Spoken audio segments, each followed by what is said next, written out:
Pessoal, muito boa noite a todos. Sejam bem-vindos aqui a esse ambiente novo, virtual, da Escola Superior de Advocacia, onde a gente vai ter a oportunidade de conversar e discutir sobre essas mudanças mais recentes na nossa legislação trabalhista, né, na nossa legislação de proteção social. Sejam todos muito bem-vindos, né? Eu queria, antes de mais nada, dar as vindas e torcer para que todos estejam aí passando bem por esse período meio apocalíptico, de tantas privações e tantas particularidades como esse que nós estamos vivendo. Eu, particularmente, nunca imaginei me veria na situação em que me encontro em particular, né? E tenho certeza absoluta, imagino, que esse sentimento seja compartilhado aí por muitos de vocês. O tema desse nosso encontro, desse nosso bate-papo, são os mecanismos de enfrentamento de crise no direito do trabalho brasileiro. Eu vou ter oportunidade aí nas próximas 2 horas conversar um pouco com você sobre a forma como a questão trabalhista está sendo tratada nessas últimas medidas, enfim, nesse estado excepcional que nós vivemos atualmente. Eu pediria a todos só uma observação, quem tiver com o áudio aberto, se puder fechar, porque senão acaba dando microfonia, tá? Eu vou até, bom, enfim, acho que agora já está resolvido, estão todos com o áudio fechado, mas fiquem à vontade para me chamar a atenção a qualquer momento, tá? Abrir o microfone, falar alguma coisa. Como eu vou exibir uns slides para discutir com vocês, alguns até para chamar a atenção de algumas passagens, em particular dessas novas regras que nós temos, fiquem à vontade para a qualquer momento chamar a atenção pelo áudio. Tá? A ideia é exatamente essa, que seja um encontro bastante participativo. Quem quiser também chamar a atenção pelo chat, fique à vontade, quem preferir achar que esse é um meio mais adequado de comunicação, não há nenhuma restrição, podem usar livremente, usem à vontade, ele está aí exatamente para isso, exatamente para essa situação em particular. Ok? O chat eu demoro um pouco mais para responder, porque como eu estarei dando atenção aos slides, eventualmente só quando eu voltar para essa tela, para a tela inicial, eu poderei ler o chat.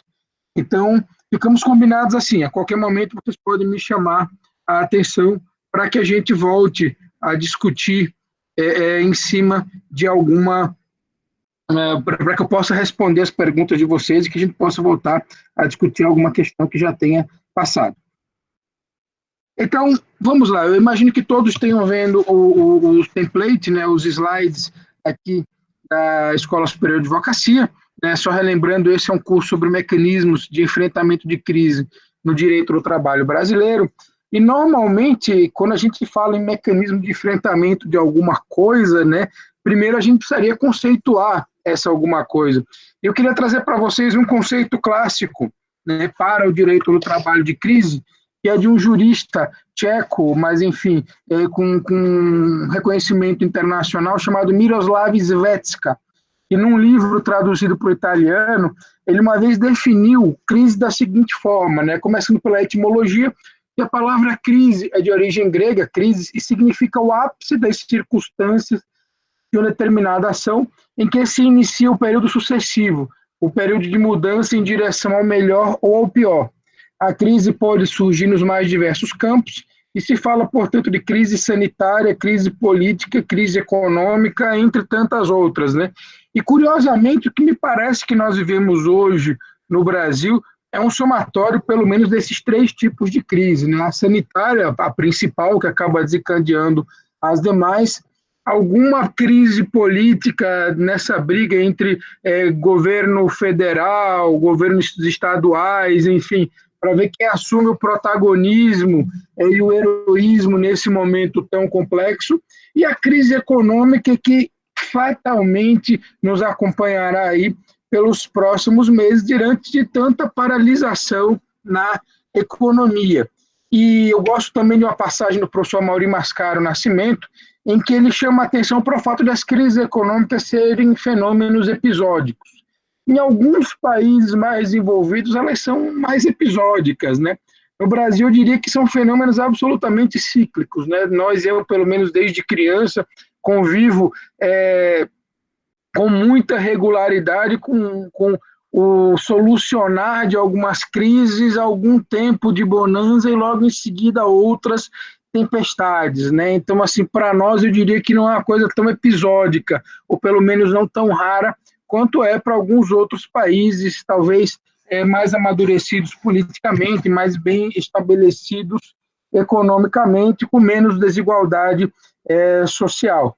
Mas a frase do professor Mauri que eu queria descontar com vocês, discutir com vocês e compartilhar com vocês é essa, né? Crise econômica é um fenômeno episódico que tem várias dimensões e que anda de mão dadas com as variações do sistema econômico mundial, nacional e empresarial, e por consequência com o problema dos empregos e a necessidade de sua manutenção.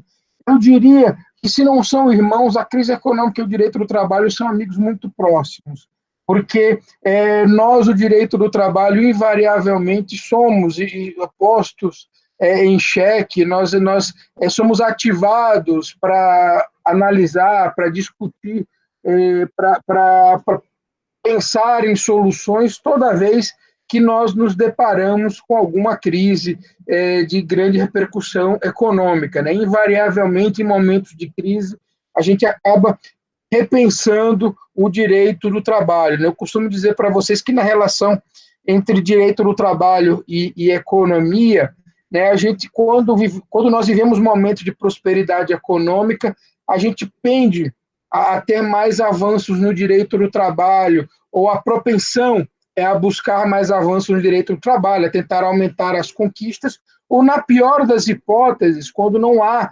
conquistas efetivas em termos de novas legislações, pelo menos melhores reajustes salariais em negociações coletivas. Mas o fato é que o direito do trabalho ele sempre tem uma expansão no sentido positivo da sua proteção, do seu espectro de proteção, quando você vive momentos de prosperidade econômica.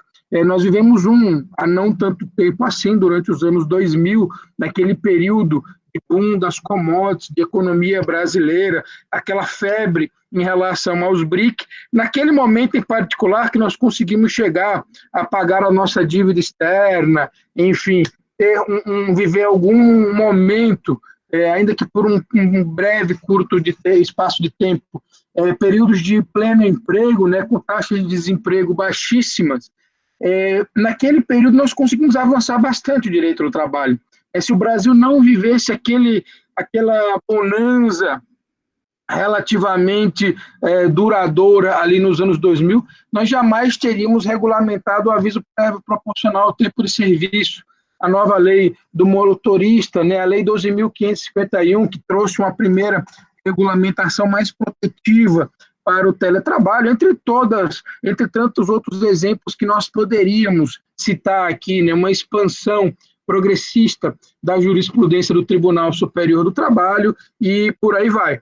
Agora, do outro lado, sempre que você tem um cenário de crise econômica, no desespero de tentar preservar empregos, né, de não destruir as empresas como fonte de empregos, né, o que o professor Pinto Antunes, da USP, chamava de proteger a galinha dos ovos de ouro, que seriam as empresas que gerariam os empregos, a gente acaba fatalmente nos inclinando para medidas muito mais de flexibilização ou de desregulamentação do direito do trabalho, que é exatamente o que nós vivemos nos últimos anos aqui no Brasil, bem antes do coronavírus chegar, né, por conta de alguma crise política com efeitos econômicos muito intensos ali a partir de 2014, nós tivemos aí um movimento muito grande nesse sentido, que teve provavelmente o seu ápice ali na reforma trabalhista de 2017, mas que continua agora com esses movimentos de ampliação da flexibilização das regras que nós vimos na Lei de Liberdade Econômica e agora também nessas medidas provisórias que tratam de tentativas de solução para o enfrentamento da crise. Mas o que me chama a atenção a essa crise econômica em particular é que ela é muito distinta do que nós vivemos antes, pelo menos daquelas que eu pude estudar mais aprofundadamente antes, né? Eu não, por óbvio, não vivi a crise de 1929, mas pelo que eu estudei em alguns livros antigos de direito do trabalho, de direito ao trabalho, me parece que o que nós vivemos hoje é muito mais próximo daquela crise de 1929 do que qualquer outra crise que nós tenhamos presenciado, ou pelo menos que eu tenha presenciado como cidadão. Talvez a grande crise do petróleo dos anos 70 tenha algum paralelo, mas seguramente essas crises políticas, como a de 2014, o impacto da crise asiática no Brasil no final dos anos 90, crise mexicana de 1994, crise russa do começo dos anos 2000, nenhuma dessas tem um paralelo tão significativo com a que nós vivemos hoje, quanto, a meu ver, a de 1929, porque ela é uma crise global.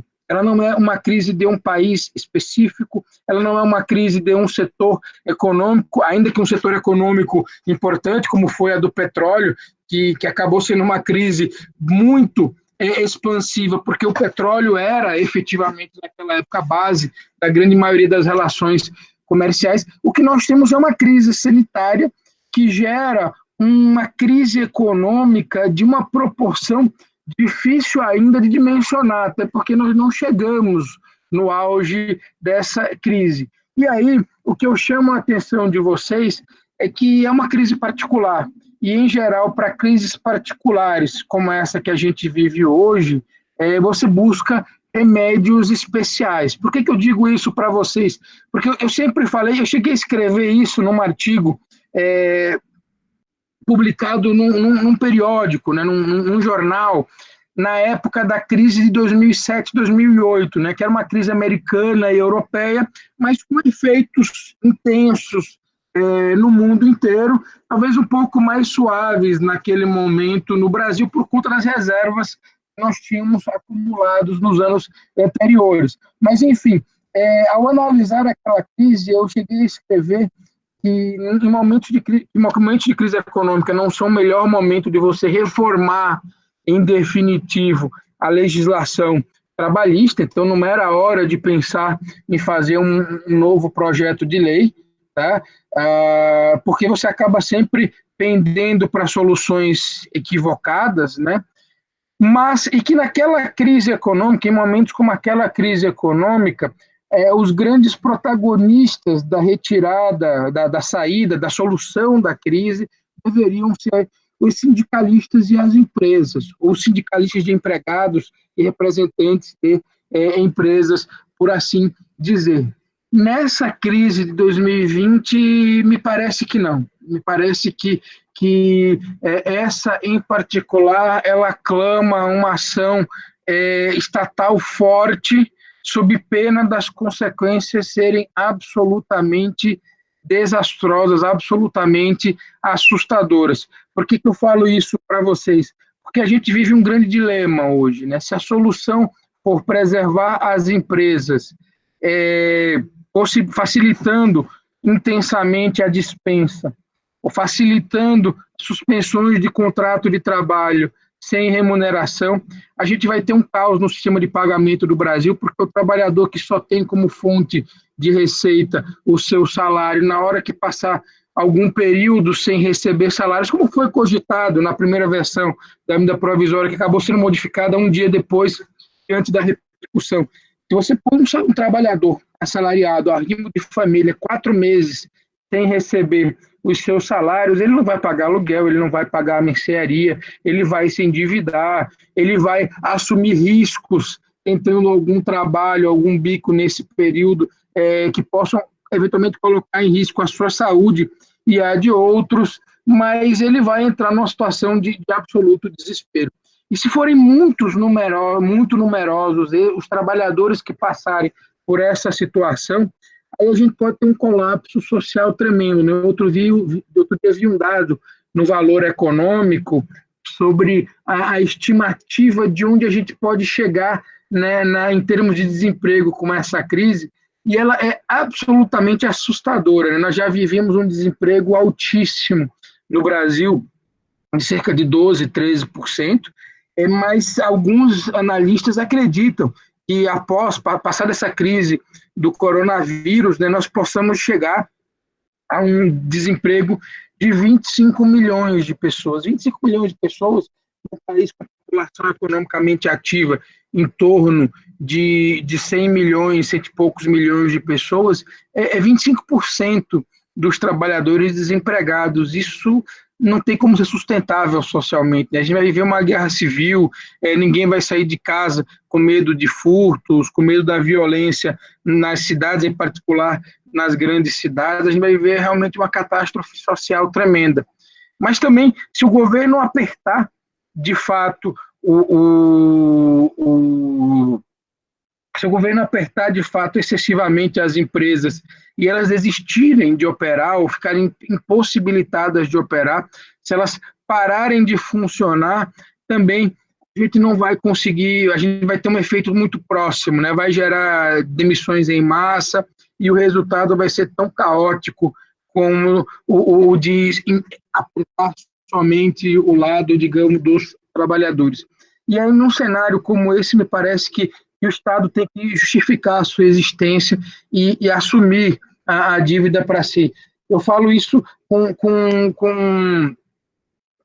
eu diria que com a confiança, né, e com a tranquilidade de quem não faz discurso ultraprogressista, de quem não acha que dinheiro nasce em árvore, de quem trabalha um pouco, mas de uma maneira o mais racional possível e comedida, na minha opinião, logicamente, com a ideia de law and economics, mas eu realmente acho que essa é a hora do Estado assumir custos, esquecer o compromisso que ele tem com o ajuste fiscal, tá? Se endividar eventualmente a nível internacional, mas perceber que ele realmente tem que ter algum protagonismo, né? Eu acho que a forma de nós sairmos dessa crise nem é permitindo que empresas quebrem, mas também não é transferindo esse ônus para os trabalhadores, porque uma retomada de crescimento passa por um aumento de consumo, e com trabalhadores absolutamente empobrecidos, com uma desigualdade social que já era gigantesca, acentuada pela crise, a gente não vai conseguir ter uma retomada para essa crise econômica. Então, assim, o Estado teria que, a princípio, tentar salvar as empresas, postergando cobranças de dívidas, eventualmente perdoando algumas dívidas, o que traria um prejuízo para si, né, por meio de uma redução de arrecadação, mas tentar, dentro do possível, preservar empregos ou viabilizar empregos com medidas de incentivo ou talvez alguma compensação tributária para as empresas que mantiverem o pagamento dos salários durante a crise, então poder deduzir isso em tributos, alguma coisa do gênero para garantir os empregos e ao mesmo tempo o salário dos trabalhadores, porque isso vai ser fundamental numa retomada de crescimento do Brasil. E para vocês não pensarem que eu sou completamente louco, eu trouxe para vocês alguns remédios especiais que estão sendo pensados em outros países, de ordem parecida com a nossa, né? Da Itália simplesmente adotou uma medida proibitiva que não sei se é interessante, que é a proibição de demissões por 2 meses durante a quarentena, porque essa proibição ela só faz algum sentido se houver alguma contrapartida para a empresa que vai arcar com esses salários durante esse período. Quem deve dar essa contrapartida não é o trabalhador, é o Estado. Então, a solução que me parece adequada para tentar preservar empregos, como a Itália inteligentemente tem feito, seria efetivamente proibir as demissões, mas tentando compensar os custos que as empresas terão com alguma forma de benefício que o Estado eventualmente possa oferecer. Na Inglaterra, cogita-se pagar 80% dos salários de quem receber até 2,5 mil euros. Nos Estados Unidos, auxílio de $1.000 para aquelas pessoas que estiverem em condição, que forem muito atingidas, digamos assim, pela crise. Na França, o custeio estatal da luz, da água, dos aluguéis. Em Portugal, o pagamento de até 84% dos trabalhos. No Brasil, alguma medida nesse sentido seria muito difícil de imaginar, de cogitar no governo atual.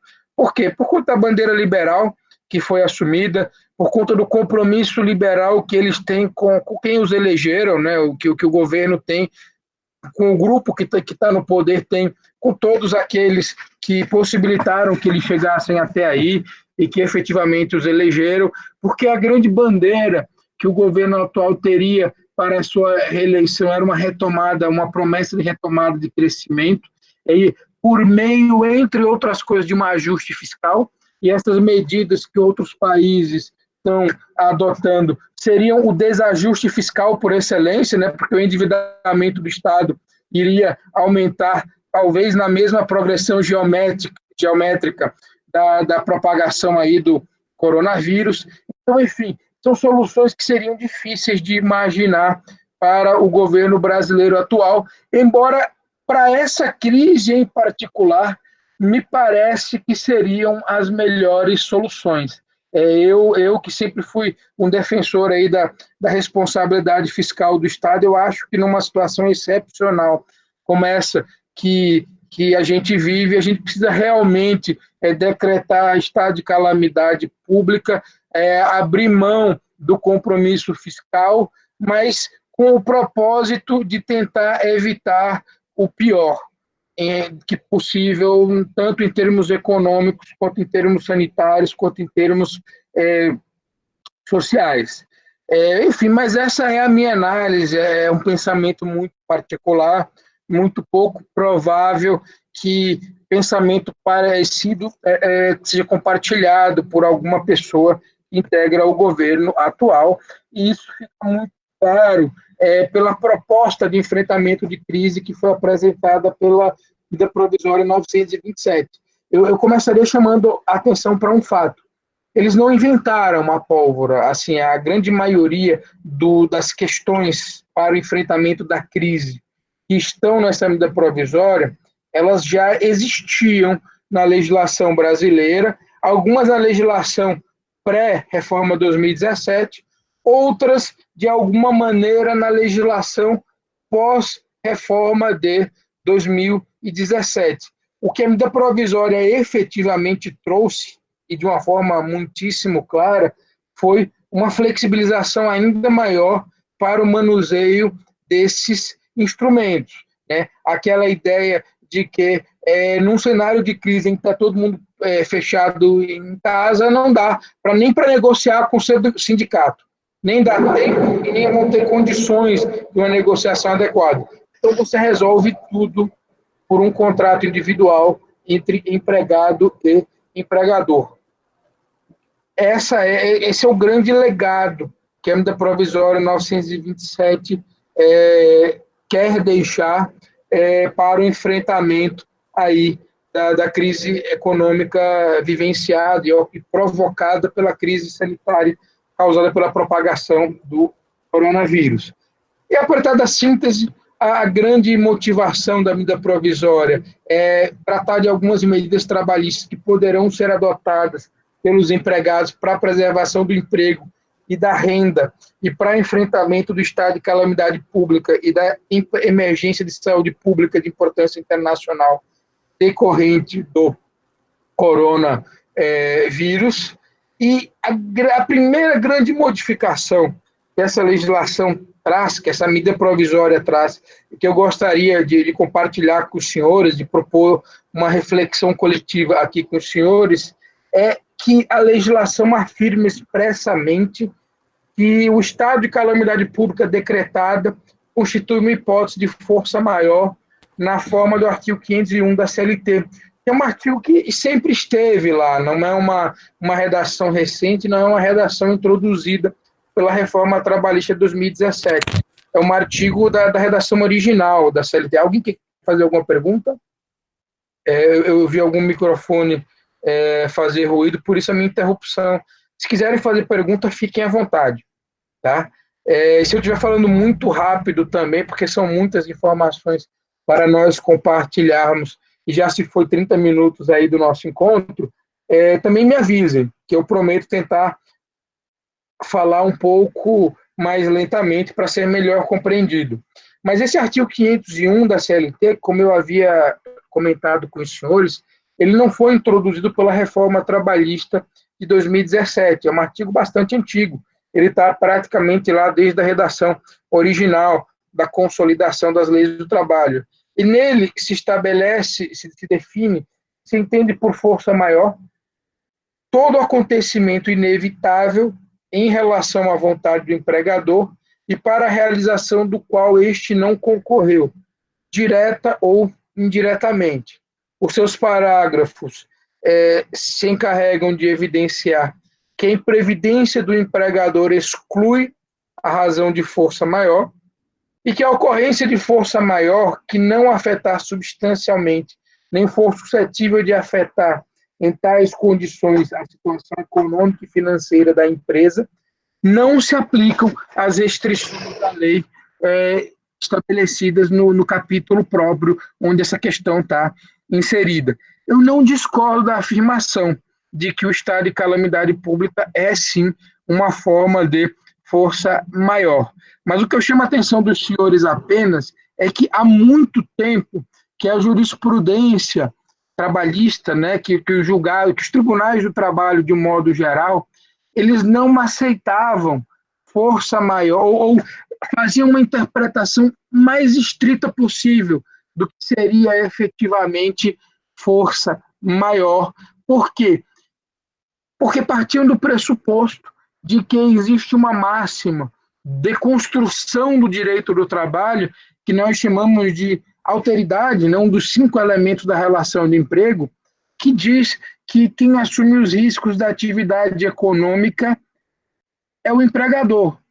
E, por isso, não dá para, em razão de, por exemplo, por flutuações da Bolsa de Valores, alta acentuada de petróleo, o empregador simplesmente querer aplicar uma situação de força maior, demonstrando que eram coisas imprevisíveis, já que o risco da atividade econômica, não para a análise da relação de emprego, é do empregador e não do empregado. Para citar para vocês um exemplo que ilustra a reflexão que eu compartilho agora, eu me lembro que no final dos anos 90, houve, durante o governo Fernando Henrique Cardoso, uma grande crise econômica, uma crise internacional que teve um impacto no Brasil muito, muito severo, num momento em que o Brasil tinha um câmbio controlado. E pressionado por esse cenário econômico internacional muito complicado, o governo adotou um câmbio flutuante e o dólar disparou. Então, naquele momento... Alô? Naquele momento... Alguém queria falar alguma coisa? Não?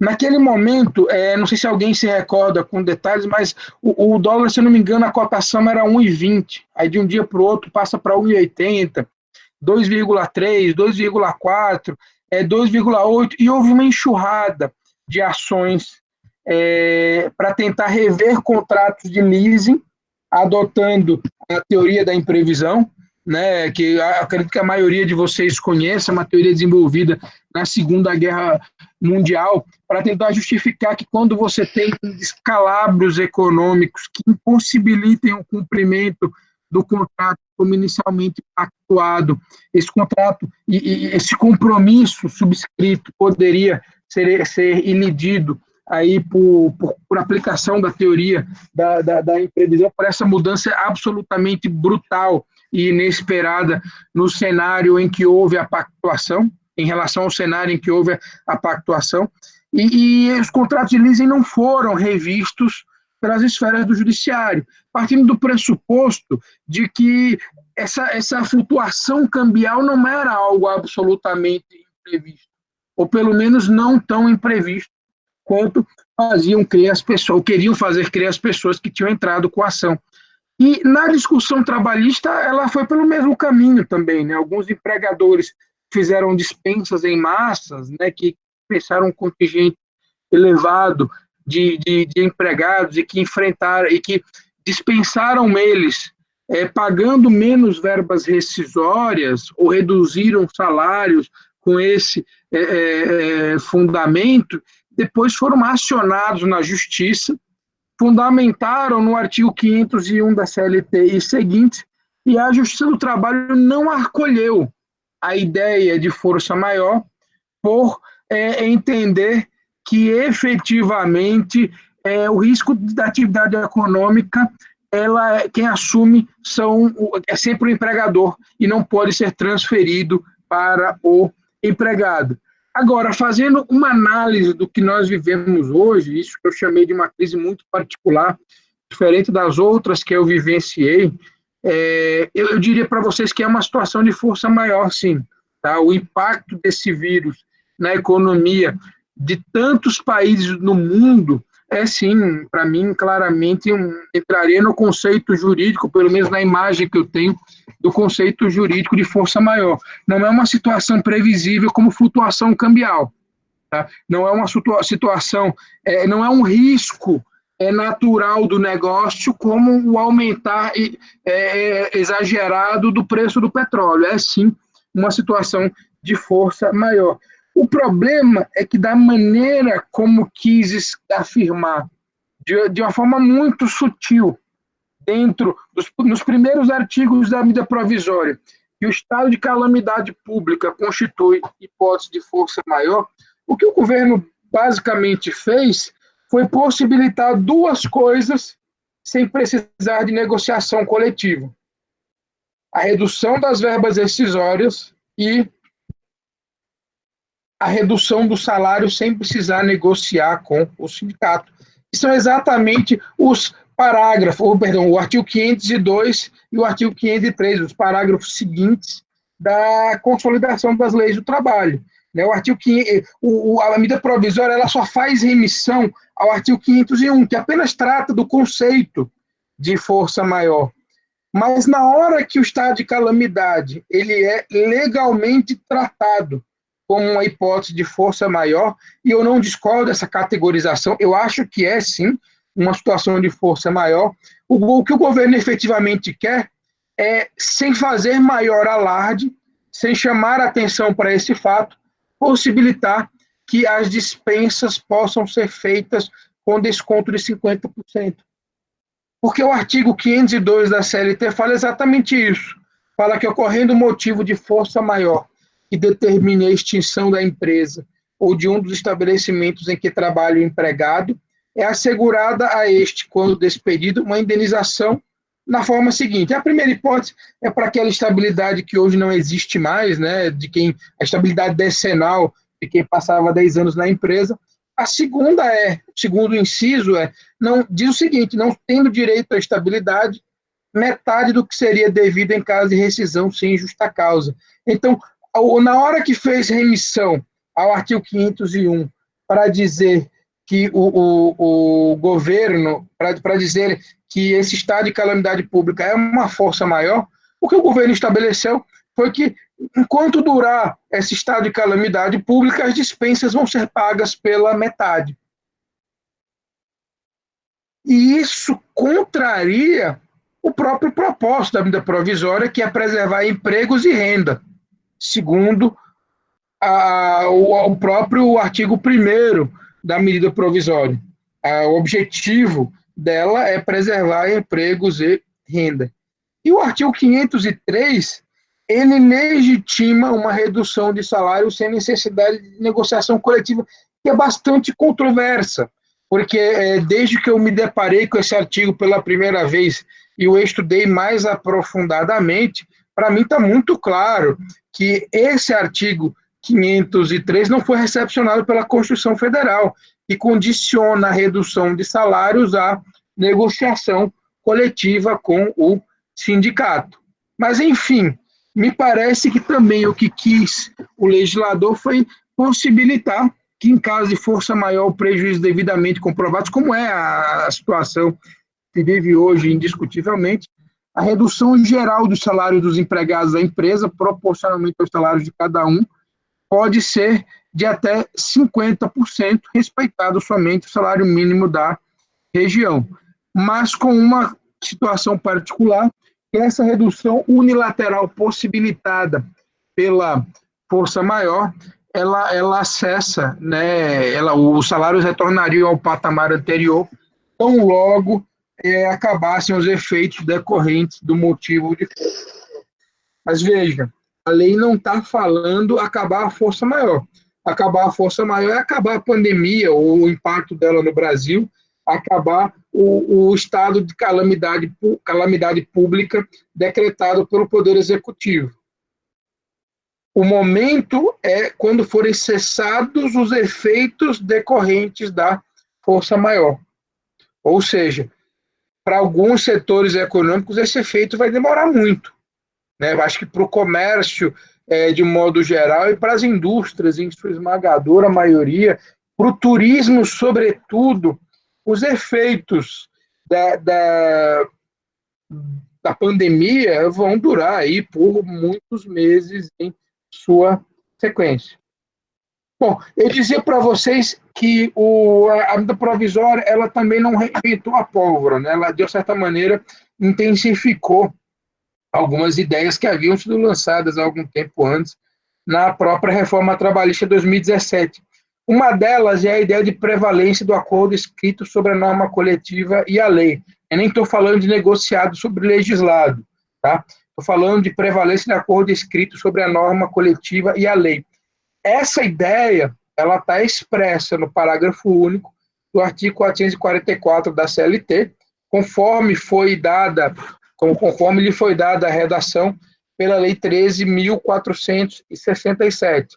Tá? É aquela ideia do trabalhador chamado hipersuficiente, que ganha o dobro do teto dos benefícios do INSS e tem diploma de nível superior, e que por essa razão teria autonomia negocial plena e poderia estabelecer contratos escritos que sobrepõem ou que se sobreporiam sobre os acordos coletivos de trabalho, as convenções coletivas de trabalho e a própria lei. Tá?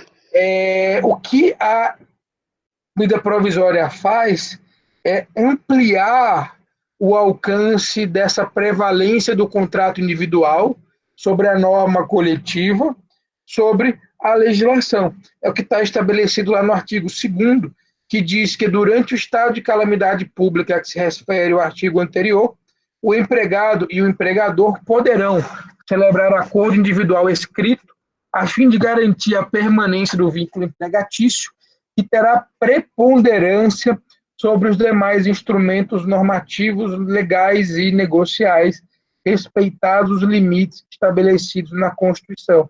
Ou seja, qualquer acordo individual que dispuser de algo que não está tutelado na Constituição, ele passa a valer, a preponderar sobre os instrumentos negativos, sobre as normas legais, sobre as diversas normas coletivamente negociadas. Ok? E a seguir, o que a medida provisória apresenta é uma relação do que seriam os mecanismos de enfrentamento de crise previstos na nossa legislação. Pela ordem que trata a medida provisória, o primeiro seria o teletrabalho, que, aliás, já está sendo amplamente utilizado, começou a ser utilizado muito antes da medida provisória ser editada. Parece que ela, no máximo, legitimou uma situação que já existia, porque, primeiro, o teletrabalho tem um regramento expresso, um regramento bastante liberal, mas um regramento expresso na consolidação das leis do trabalho.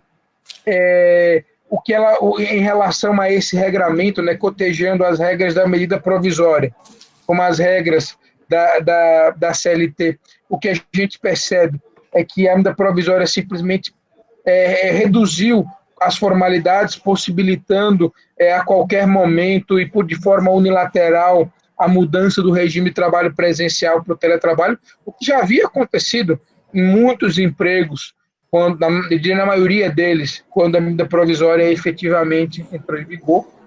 Antecipação de férias individuais, tá? Que, a meu ver, também das medidas de enfrentamento de crise, é uma medida, em geral, salutar, embora tenha, óbvio, gere prejuízo para os trabalhadores, indiscutivelmente. Concessão de férias coletivas, né, que também sempre foi uma das primeiras estratégias de enfrentamento de crise pela grande maioria das empresas é aquela ideia de que antes de mandar embora qualquer pessoa, eu vou pôr o pessoal de férias, eu zero aí os períodos aquisitivos, né, começo a contar de novo e aí passo a não ter que dispensá-los durante um mês mais lá na frente, liberá-los durante um mês mais lá na frente para ter descanso anual, porque já fiz isso no momento em que eu não estava tendo demanda para o meu trabalho. É uma estratégia que funciona muito bem quando você tem crises pontuais e com expectativa de final rápido. Eu vou dar um exemplo para vocês. Hotéis em região praiana, quando você tem um cenário que atrapalha sobremaneira o turismo daquela região. Então, assim, para não ter que ficar pagando salários quando não está havendo demanda alguma para o turismo da região, uma situação hipotética, uma chuva intensa que destrói as estradas e que vai levar algum tempo para reconstruir, ou alguma coisa do gênero, a concessão de férias coletivas muitas vezes é o suficiente, tá? É uma estratégia suficiente para superar aquele momento econômico delicado enfrentado pela empresa. Aqui tem uma medida nova, né, que a medida provisória trouxe, que eu desconhecia na legislação brasileira, não existia precedente anterior, que era o aproveitamento e antecipação de feriados, que basicamente é contabilizar os feriados, dias em que dias úteis em que o trabalhador não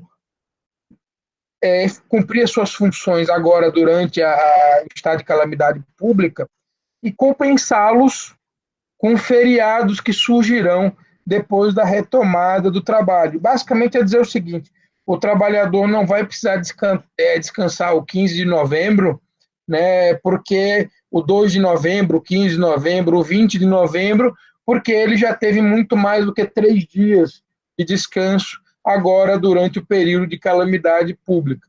Do ponto de vista da análise individual, é absolutamente catastrófico, né? Eu tenho uma aluna de graduação que, quando eu discutia esse tema com eles numa outra teleaula desse período de quarentena, né, ela fez uma pergunta muito interessante. Ela falou: eu tinha férias programadas aí para novembro, tinha comprado passagem, ia viajar com meu namorado, e a minha empregadora chegou e disse que eu tinha que tirar férias agora.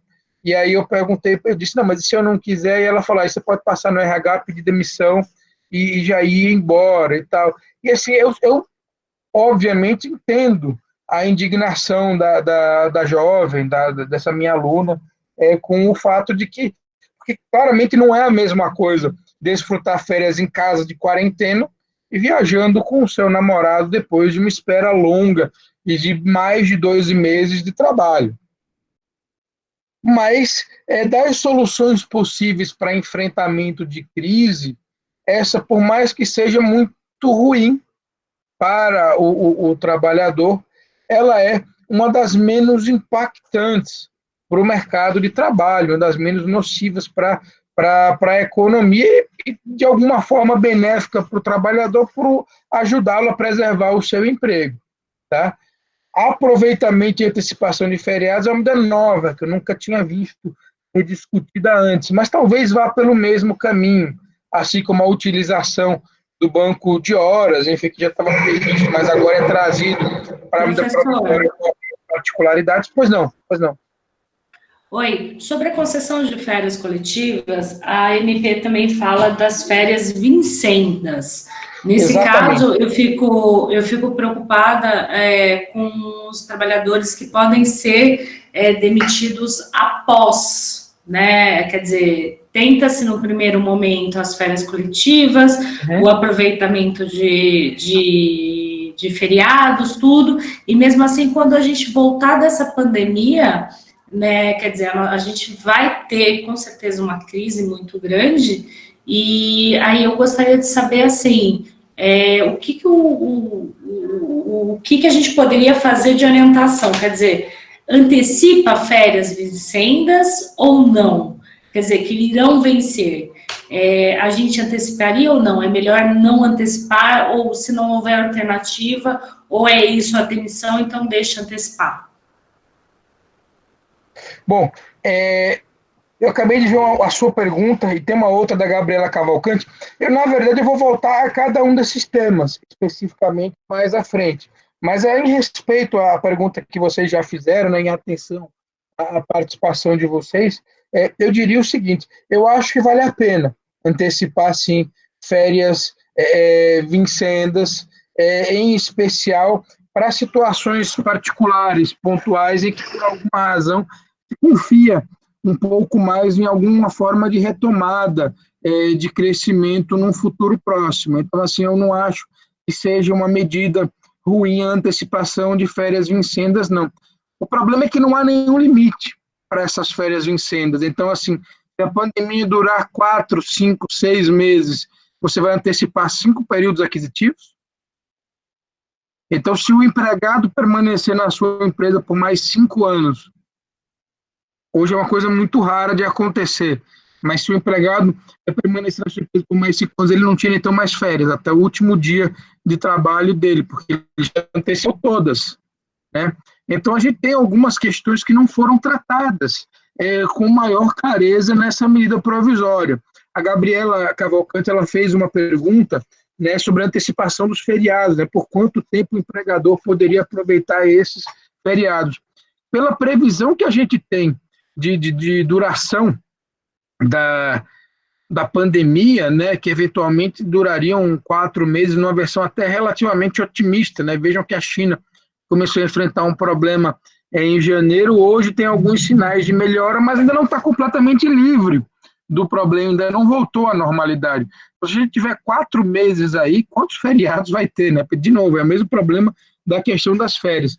Se a compensação for feita somente com antecipação de feriado, o sujeito não vai mais tirar feriado pelos próximos 10 anos, eventualmente. Não são tantos assim os feriados que nós temos no Brasil. Então, a gente tem algumas situações que não estão claras na legislação e que vão nos deixar ainda com muitos questionamentos e muitas discussões pelos próximos meses, talvez anos, né, enquanto nós nos depararmos ainda com os resquícios dos problemas surgidos agora durante a pandemia. Eu consegui responder a pergunta de vocês duas, só para confirmar se nós podemos avançar. Gabriela? O Carla respondeu que sim. Bom, Gabriela não se manifestou. Eu vou voltar, então, para a nossa apresentação, tá? E aqui eu começaria, então, a falar de cada um desses mecanismos singularmente, né, individualmente, começando pelo teletrabalho. É o primeiro na relação da medida provisória. Quais foram as grandes diferenças que nós tivemos agora? Primeiro é a possibilidade de alteração de modo presencial para o remoto por meio de uma comunicação com 40 horas de antecedência, mas uma alteração unilateral, né? Existe apenas que o aviso seja feito por escrito ou mesmo eletrônico. E em relação à logística dos períodos de adaptação e de transição, um acordo escrito ele pode ser firmado nos próximos 30 dias já de trabalho, ou seja, a gente poderia firmar acordo agora para regulamentar esse teletrabalho que no meu escritório, por exemplo, já acontece há quase 2 semanas. Em relação aos equipamentos, eu acho que tem uma outra passagem muito interessante, né? A consolidação das leis do trabalho, com a redação que foi dada pós-reforma trabalhista de 2017, ela cria uma regra muito particular e muito curiosa de disposição acerca da propriedade dos instrumentos que serão utilizados no teletrabalho, e basicamente é reforçar a autonomia da vontade. Ela não diz que o empregador tem que ceder equipamentos, como faz, por exemplo, a Lei 81 da Itália, que é do mesmo ano, também de 2017, e também trata do trabalho, do teletrabalho lá, que eles chamam de lavoro ágil, né? Enfim, ela simplesmente diz que o acordo vai resolver se é dos empregados ou do empregador a obrigação de ter o equipamento para o teletrabalho.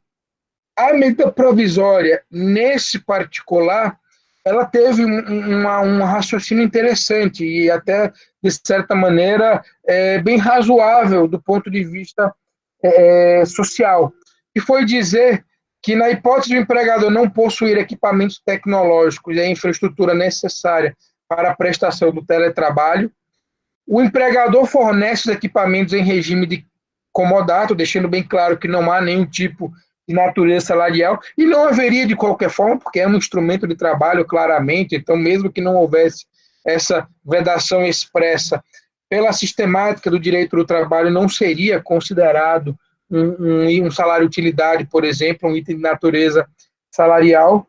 Mas o inciso que eu disse para vocês, que mostra alguma, ainda que mínima, sensibilidade social, é o inciso segundo, que fala que na impossibilidade do oferecimento do regime de comodato, o período de jornada normal de trabalho será computado como tempo de trabalho à disposição do empregador. Ou seja, o empregador paga o cidadão que teoricamente estaria em teletrabalho, mas que não consegue exercer suas funções por alguma impossibilidade de equipamentos, enfim, de ter acesso aos equipamentos necessários. Seria, nesse caso, uma espécie de licença remunerada, em que o trabalhador ficaria à disposição, mas somente efetivamente cumpriria as funções se o empregador viabilizasse, de alguma maneira, esse teletrabalho. Há um reforço também em relação às horas extras e sobreaviso, né? Lembrando que se a Lei 12.551, do começo dos anos 2010, ela veio para deixar claro a possibilidade de horas extras e regime de sobreaviso para quem trabalha remotamente, em especial para os teletrabalhadores, a reforma trabalhista de 2017, ao incluir o teletrabalho entre as hipóteses de exclusão da aplicação das regras atinentes ao controle de jornada e a jornada de trabalho, ela caminhou no sentido absolutamente diverso. E agora a medida provisória fala o seguinte, que o tempo de uso de aplicativos e programas de comunicação fora da jornada de trabalho normal do empregado não constitui tempo à disposição, prontidão ou sobreaviso, salvo se houver previsão em acordo individual ou coletivo. Essa é uma medida de pouca eficácia prática, porque há muito tempo que a gente pauta essas discussões pela análise sobre se houve ou não controle em relação às jornadas de trabalho. Tá? Então, assim, não é só porque o sujeito é teletrabalhador que ele não vai ter direito à hora extra jamais, ou nunca estará de sobreaviso. A questão é, o teletrabalho se caracteriza lá no inciso 3º do artigo 62, é o teletrabalho contratado por tarefa, em que o empregador não faz a menor questão de saber a que horas, quando começa e quando termina o trabalho do empregado. O que ele quer é que o empregado cumpra as tarefas e as entregue no prazo combinado e no prazo ajustado.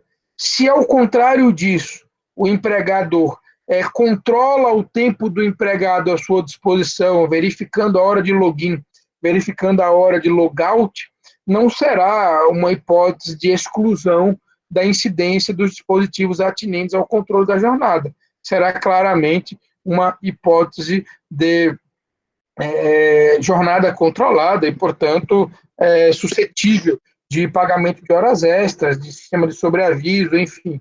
Tá? Então, afirmar que assim, só se o contrato disser que há essa possibilidade, o contrato nunca vai dizer, né, não é o esperado, pelo menos, é que você vai ter sobreaviso e horas extras, não é uma medida salutar, porque na prática, por primazia da realidade, o que vai prevalecer é a análise sobre se há ou não há contrato, né? O que mais uma vez faz esse dispositivo da medida provisória é tentar dar uma força absoluta para uma cláusula contratual que, uma vez pactuada e firmada pelo empregado, eximirá de problemas futuros o empregador. O que a gente sabe que, por aplicação pura e simples do princípio da primazia da realidade, não é uma coisa factível no direito do trabalho. Em relação a estagiários e aprendiz, o artigo 5º da medida provisória fala que fica permitida a adoção do regime de teletrabalho, sistema de trabalho remoto ou trabalho à distância para estagiários e aprendizes, que também é absolutamente salutar, né? É melhor que se institua nesse cenário de calamidade pública esse teletrabalho do que simplesmente que se rescinda o contrato de estágio ou o contrato de aprendizagem. Enfim, acho que nesse momento qualquer tentativa de preservar os vínculos, mesmo aqueles que não são propriamente vínculos de emprego, como é o caso do estagiário, é louvável e deve sim ser incentivado. Ok? Vamos falar um pouco então das férias coletivas, né? Eu chamo a atenção de vocês, em primeiro lugar, para o fato de que, em geral, é o primeiro recurso que as empresas utilizam quando não conseguem escoamento da produção, né? Tem sido muito comum com montadoras de automóveis, quando as vendas não correspondem à expectativa. É sempre uma solução menos traumática no enfrentamento de crise, porque preserva empregos. É uma solução que funciona muito bem quando é uma questão que eu comentei com vocês, sazonal, né? Por exemplo, uma catástrofe natural que atrapalha o acesso a um resort e impede os clientes de chegarem até lá. Então, é melhor dar férias coletivas para todos ou para a esmagadora maioria dos empregados desse resort, enquanto se reestabelece as vias de acesso, do que ficar mantendo os empregados lá, pagando salário, enquanto eles adquirem novos direitos às férias, sem conseguir ter nenhum tipo de atividade econômica que gere receita capaz, naturalmente, de pagar os seus salários. Tá? Eu trago aqui para vocês uma citação do magistrado, né, professor, autor respeitado Luciano Martinez, que afirma que as férias coletivas constituem prerrogativa dos empregadores, que podem ser invocadas sem maiores restrições nas situações de excesso de produção ou por mera conveniência, em circunstâncias estratégicas que indiquem a necessidade de paralisação de todas as atividades da empresa ou de determinados estabelecimentos ou setores dessas. E é uma afirmação muito precisa, né? De fato, as férias coletivas foram uma forma que a legislação encontrou de dar ao empregador alguma estratégia, alguma válvula de escape, sem precisar demitir os seus funcionários, quando se deparassem com uma situação absolutamente adversa. E para essas férias coletivas, como ela, na verdade, não está mudando o direito do trabalhador, está, na verdade, alterando quando esse direito seria efetivamente exercido, né? Por conta disso, a legislação nem exige negociação coletiva para autorizá-las. Muito pelo contrário, exige apenas o cumprimento de algumas formalidades posteriores, como, por exemplo, a comunicação das datas de início e fim à Secretaria do Trabalho e Emprego, né, antigo Ministério do Trabalho, com antecedência, nesse caso, de 15 dias, e com algum detalhamento em relação a quem sairá de férias coletivas, né, quais serão os setores desativados, quais serão os estabelecimentos. Eu também lembro aos senhores que, na exigência habitual, essa regra é excepcionada para as micro e para as pequenas empresas, tá? Que não precisam, que podem dar férias coletivas, mas não precisam comunicar datas de início e fim à Secretaria do Trabalho. Isso é comum em pequenas indústrias que elaboram, por exemplo, material material muito utilizado em festas de fim de ano e coisa e tal, que normalmente logo passado ali aquele período de Natal, de festividades de Natal, eles entram todos em férias coletivas, porque a produção só se torna necessária novamente após o fim das férias de janeiro, né? Após, em geral, os fins das férias escolares. Tá? Também é preciso, no mesmo prazo de 15 dias, enviar cópia da comunicação para os sindicatos representativos da categoria profissional e afixar avisos no estabelecimento de trabalho para que os empregados sejam todos bem cientificados da paralisação. E também é preciso anotação na carteira de trabalho e previdência social, e a lei teve o cuidado aí em relação a isso, de possibilitar a anotação, inclusive por carimbo, quando as empresas tiverem mais de 300 empregados. Lembrando que com carteira de trabalho digital, essa ideia de falar em carimbo ela é desnecessária, né? a forma de fazer essa anotação acaba sendo uma outra, completamente distinta. Essas férias coletivas podem ser fracionadas em 2 períodos anuais, desde que nenhum deles seja inferior a 10 dias corridos. Isso faz muito sentido, por exemplo, em estabelecimento de ensino superior. Tem 2 períodos de férias para os alunos, né? E acaba dando, muitos deles estabelecendo fracionamento das férias dos professores também em 2 períodos, uma parte em julho, outra parte em janeiro. Nas férias coletivas, não há distinção de idade, não há preferência para quem é menor de 18, para quem é maior de 50 anos, né? Todos submetem a ela. E aí esse é um detalhe muito interessante, que vai ser particularmente útil para esse momento de enfrentamento de crise. Empregados que foram contratados há menos de um ano podem sim desfrutar de forma proporcional para zerar o período aquisitivo. Então, quem tinha 4 meses de empresa quando começou a crise e aí o seu empregador optou, né, decidiu fazer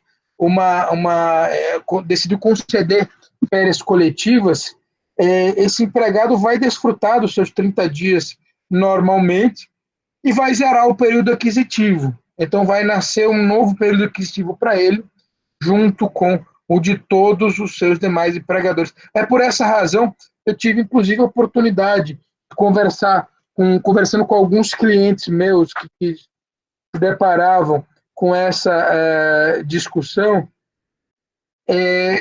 conceder férias coletivas para os seus empregados, porque a ideia é que, uma vez que a crise seja superada, né, que essa questão sanitária seja finalmente solucionada, passado isso, nós tenhamos efetivamente um retorno, uma retomada econômica, e aí um afastamento de um trabalhador, de um grupo de trabalhadores, impediria uma maior intensificação do trabalho para tentar recuperar o tempo perdido. Então é melhor que ele pare agora, porque não teria efetivamente o que fazer, e depois postergue os seus próximos períodos de descanso anual, do que ele fique em licença remunerada, como cogitaram alguns de meus clientes com os quais eu conversei acerca dessa questão. E o abono pecuniário, né, ou seja, aquela venda de alguns dias de férias, para as férias coletivas ordinariamente tratadas, dependeriam de um acordo coletivo, do contrário, não seria possível, não seria habitual. O que muda, então, em relação a essa medida provisória? A primeira grande mudança é a antecedência da comunicação. De 15 dias passou para 48 horas. Tá? E aqui não se trata propriamente de uma comunicação para as autoridades públicas, mas para o empregado. E por escrito ou por meio econômico. Deixa clara o período mínimo de 5 dias, tá?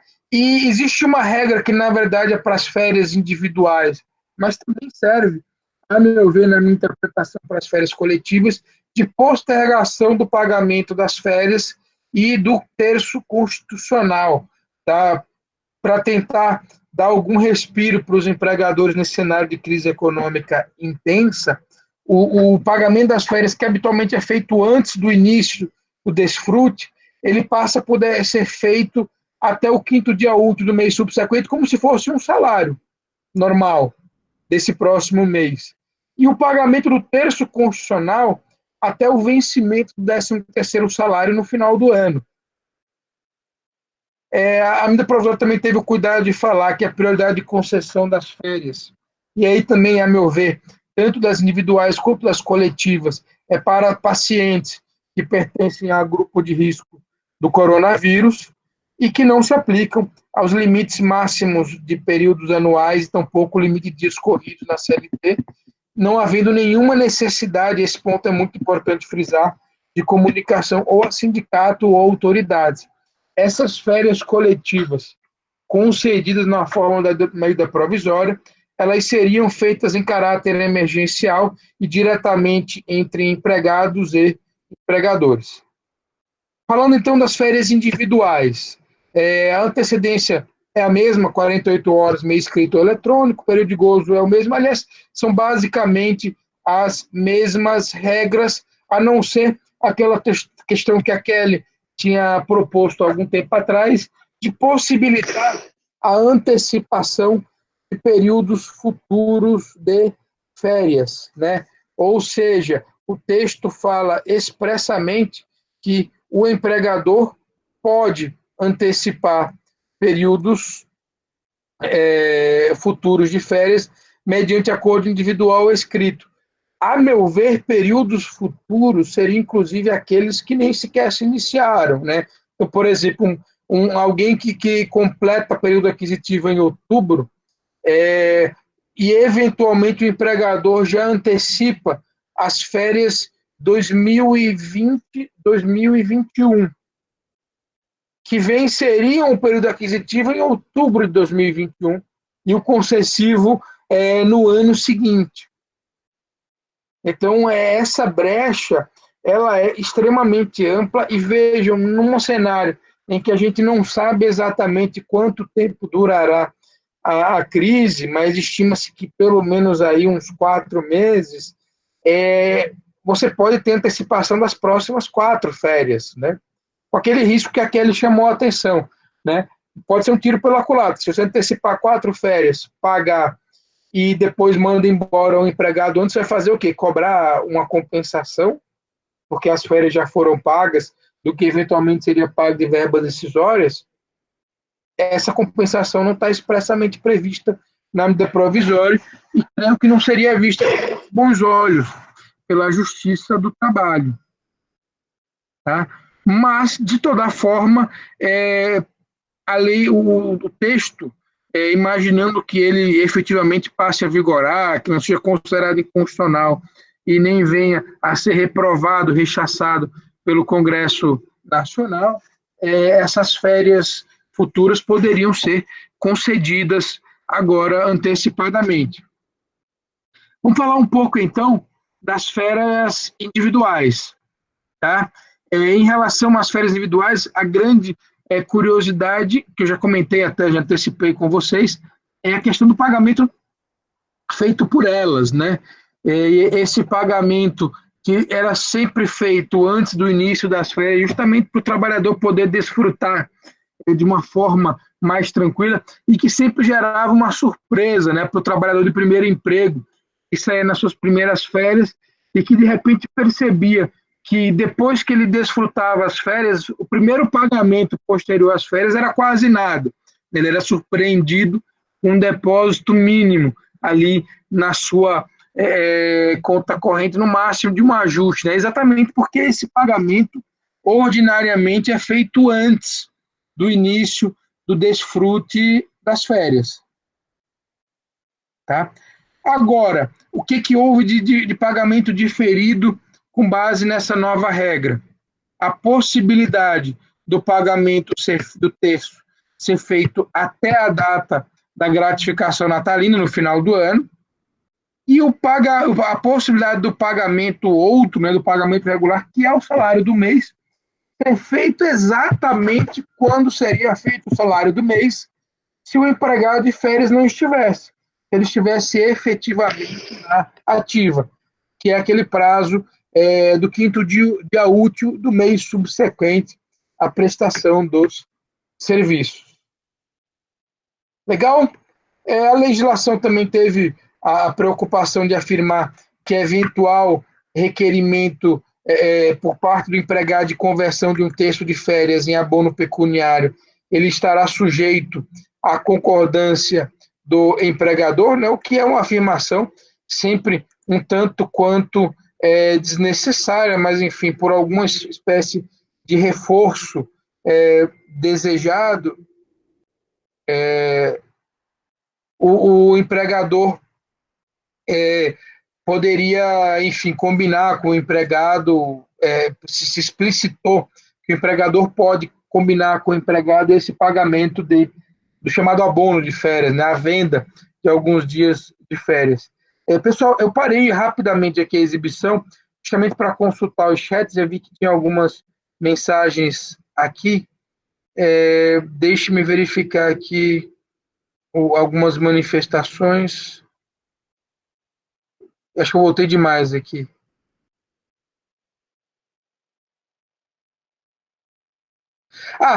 Tem algumas perguntas, aliás, aqui muito, muito interessantes aqui. Vamos falar do 486, fato do príncipe, Igor, né? Igor, o fato do príncipe não foi mencionado, não foi contemplado na medida provisória, não.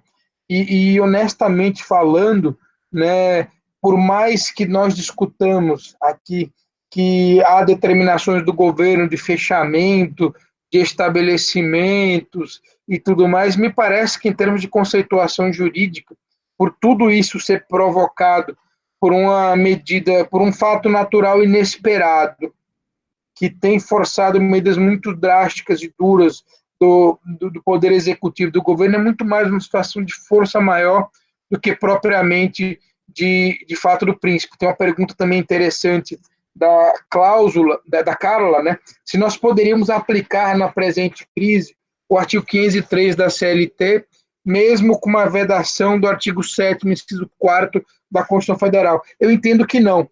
Tá? Eu entendo que não. Eu compartilhei com vocês a informação, porque me parece que essa era a intenção dos autores do projeto.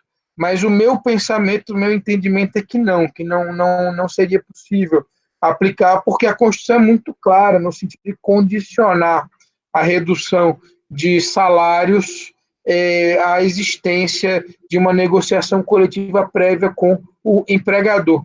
A grande questão é que nós estamos numa situação de gestão estatal absolutamente excepcional. E eu não sei em que medida a nossa composição atual do Supremo Tribunal Federal não flexibilizaria até mesmo essa garantia fundamental lá do artigo 7º da Constituição, diante do caráter tão excepcional que nós temos nesse momento que vivemos atualmente, tá?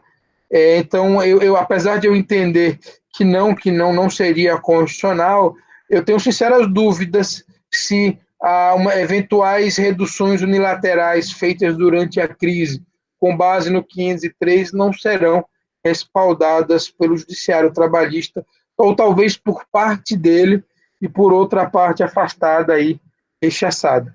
Ok? Tem algumas questões aqui sobre as câmeras, sobre a interferência. A Viviane me pergunta aqui, as lojas do shopping não podem abrir, mas não estão extintas. Após a pandemia irão voltar a funcionar, mas nesse período podem dispensar os funcionários por motivo de força maior?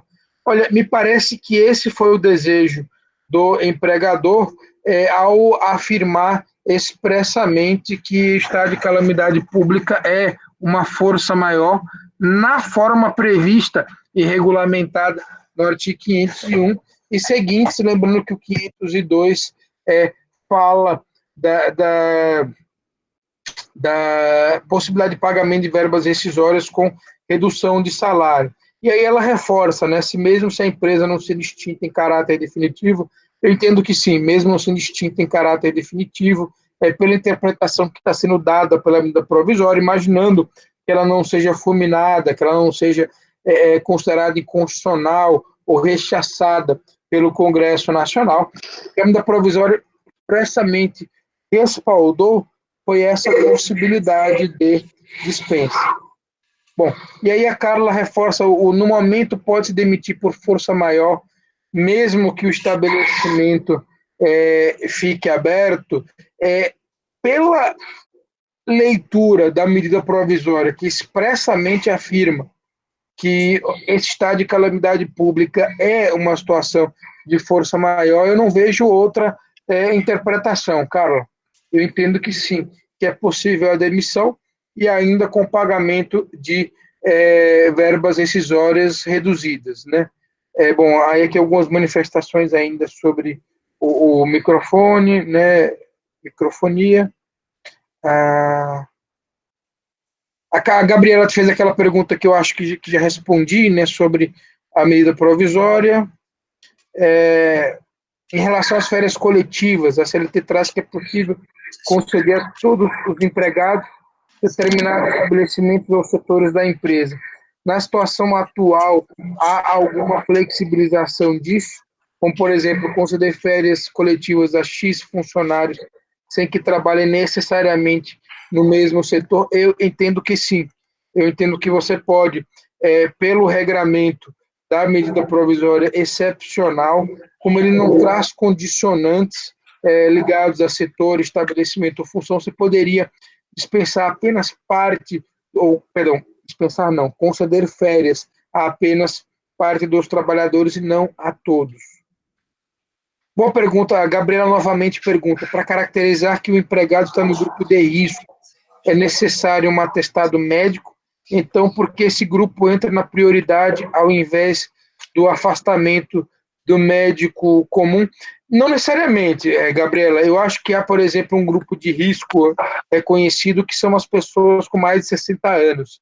Então, assim, para esses, não haveria necessidade sequer de atestado médico, né? Até porque a empresa tem a documentação, o prontuário desse trabalhador, e nessa documentação ela sabe a idade que eles têm, que ele efetivamente tem. Então, eu diria, eu entendo que nem em todos os casos. Mas se for, por exemplo, grupo risco relacionado com doença autoimune, não conhecida do empregador, não comunicada, é evidente que o empregador está no seu direito de pedir alguma comprovação de que, de fato, aquele empregado faz parte de um grupo de risco. Bom, Luana pergunta se para antecipação de férias, pergunta se a antecipação de férias independe se o funcionário acabou de retornar das suas férias em dezembro e janeiro. De uma certa maneira, sim, Luana, até porque pode ser antecipação de férias futuras, como nós vimos agora há pouco. E em sendo antecipação de férias futuras, esse funcionário que voltou de férias agora em dezembro, janeiro, pode estar antecipando já, inclusive, um outro um outro período aquisitivo. Tá bom? Pergunto a vocês, todos participantes aqui presentes, se há algum questionamento que vocês queiram fazer verbalmente, pelo microfone. Se não, eu vou propor, né, o retorno aí aos slides para a gente conseguir, já que já são 8h17, para a gente conseguir vencer todo o nosso tema aqui. Ainda falta muita discussão, muitos slides. Professor, A gente vencer. Pois não, pois não. Não, você falou que as férias futuras não tem previsão na lei de desconto, mas a lei prevê que o acerto dos rescisórios não adimplitos vão ser feitos junto com a rescisão. Se nesse caso a gente ampliar esse entendimento e falar, se eu dei férias a mais, eu posso compensar na rescisória, o senhor acha que isso não poderia ser feito?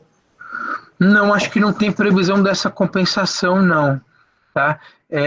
E aí vai gerar sempre algum questionamento, alguma discussão, eu diria, longeva, sobre se essa compensação ela pode ser feita ou não. Enfim, vai ter juiz que vai justificar, vai acolher a tese de que ela é permitida porque a nossa legislação veda o enriquecimento sem causa, e, enfim, e seria uma forma de enriquecimento sem causa não permitir essa compensação, mas muitos vão dizer que pela falta de previsão legal não há essa possibilidade de compensação no futuro. Tá?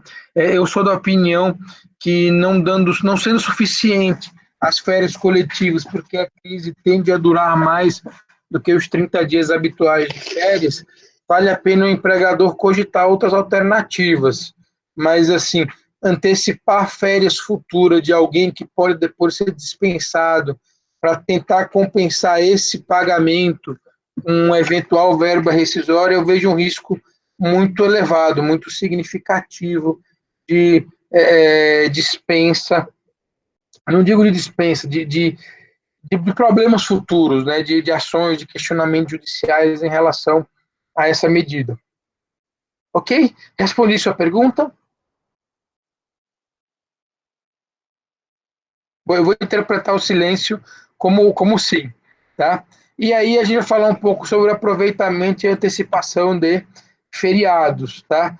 O curioso é que a lei fala expressamente, né, que os empregadores poderão antecipar o gozo de feriados não religiosos federais, estaduais, distritais e municipais, notificando por escrito por meio eletrônico o conjunto de empregados beneficiados com antecedência no mínimo 48 horas, mediante indicação expressa dos feriados aproveitados, né? A grande questão é que esses feriados não são tantos assim, tá? Então, embora não seja uma medida de todo absurdo quando se fala de estratégias aí de enfrentamento de uma crise notória e absolutamente indiscutível, como essa que a gente vive hoje, né, ela vai ser de eficácia reduzida, porque vai possibilitar vai justificar poucas faltas para compensar com feriados futuros, né? O que ela pode eventualmente acabar gerando são períodos muito longos, sem desfrutes de feriados no futuro. Mas, de qualquer maneira, um aspecto que merece chamar a atenção, merece destaque, é que essa legislação ela condicionou esse aproveitamento de feriados, dos feriados religiosos, à concordância do empregado por escrito. A dos feriados não religiosos, não, ela pode ser antecipada unilateral pelo empregador. A dos feriados religiosos, somente com a concordância do empregado manifestada em acordo individual escrito. Por que isso? Porque sempre há aquelas discussões eternas sobre o trabalho em feriados religiosos, como uma violação da liberdade religiosa, um desrespeito à liberdade de credo e de professar a própria fé dos trabalhadores. Então, para evitar essas discussões futuras, eu suponho, o legislador ele condicionou o aproveitamento dos feriados religiosos a uma concordância expressa e escrita do empregado.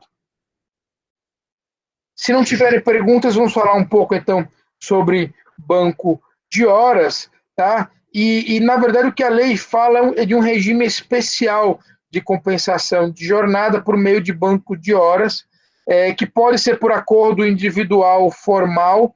A grande flexibilização que esse aspecto da legislação traz, né, em relação ao que já existia estabelecido, é o prazo, né, que passa a ser de 18 meses, e não de 12, como a gente tinha habitualmente por negociação coletiva, ou até 6 para o contrato individual, após o que foi estabelecido na reforma trabalhista. Vocês me perdoem aqui a minha falta de coordenação motora, né? Como vocês perceberam aí, eu não sou um primor de coordenação motora. Bom, a compensação do tempo para recuperação do período interrompido, ela pode ser feita por prorrogação de jornada em até 2 horas, que não podem exceder 10 horas diárias, o que lembra um pouco aquelas hipóteses que a CLT sempre trouxe na sua redação de jornada extraordinária, né? Em caso de força maior, até 4 horas por dia. Em caso de força maior, leia-se, enquanto a força maior estiver acontecendo, né, até 4 horas, sem limite de duração em dias. Para recuperar o prejuízo causado por alguma situação de força maior, 2 horas por, no máximo, 40 dias por ano, contínuos ou não. E para atender, para evitar prejuízos, né, para fazer serviços inadiáveis, evitando prejuízos irreparáveis, até 4 horas também, e sem limites de dias no ano. E aqui a lei criou uma possibilidade de prorrogação para recuperação do tempo perdido, que é uma daquelas hipóteses que já existia, só que de 2 horas sem limitação de dias por ano. Então, de uma certa maneira, essa medida provisória, para essa força maior em particular, porque lembremos, né, Essa medida provisória é a típica lei feita para um evento específico, né, que não passará a ser a legislação formal brasileira após a superação desse evento. Então, para esse evento em particular, a prorrogação poderia ser de 2 horas por dia, talvez até durante um ano, eventualmente, dependendo de qual tenha sido o tempo interrompido nessa empresa, já que a lei não faz limitação de dias por ano. E a compensação do saldo de horas poderá ser determinada pelo empregador independentemente de convenção coletiva ou acordo individual ou coletivo. Ok? Um ponto que me pareceu sensato da medida provisória, né, eu diria que dadas as circunstâncias, ao regime de quarentena e todas as limitações que nós temos agora, foi a suspensão dos exames, daqueles exames tradicionais das nossas regras de saúde e segurança no trabalho. Né? Então, suspenderam os exames ocupacionais, né, o exame periódico, o exame admissional, não suspenderam os demissionais. Tá?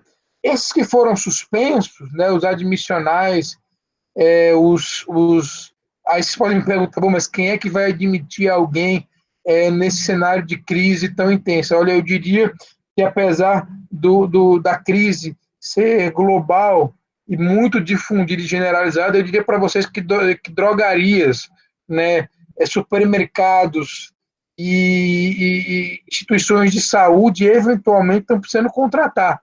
A Itália acaba de chamar não sei quantos médicos cubanos lá para auxiliar nos problemas que eles estão enfrentando no momento. Então, numa situação como essa, o exame admissional estaria dispensado, mas ele deveria ser realizado no prazo de 60 dias contados da data do encerramento do estado de calamidade pública. Ok? Também, se essa prorrogação for considerada um risco para a saúde do empregado, por exemplo, uma prorrogação por 60 dias depois do encerramento do estado de calamidade pública, para alguém que precisa fazer exames periódicos regulares pela função, pela idade, aí o médico, nesse caso, precisaria indicar ao empregador a necessidade de realização para excepcionar essa regra de suspensão, né, momentânea da obrigatoriedade dos exames médicos.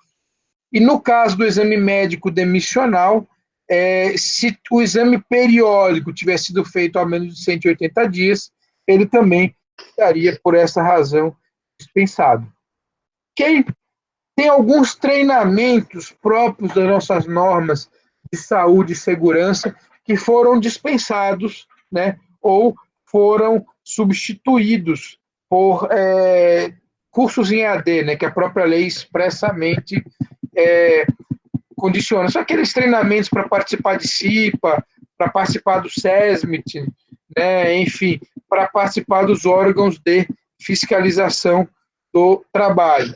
Em relação às CIPAs, né, a medida provisória também falou que elas poderão ser mantidas até o encerramento do estado de calamidade pública, mas eventual processo eleitoral que estiver em curso, ele pode ser suspenso. Aliás, deve, com toda certeza, ser suspenso, dada a limitação de circulação de pessoas, de locomoção, que indiscutivelmente, muito claramente impossibilitará muitos eleitores de sufragar, né, de participar aí do processo eleitoral.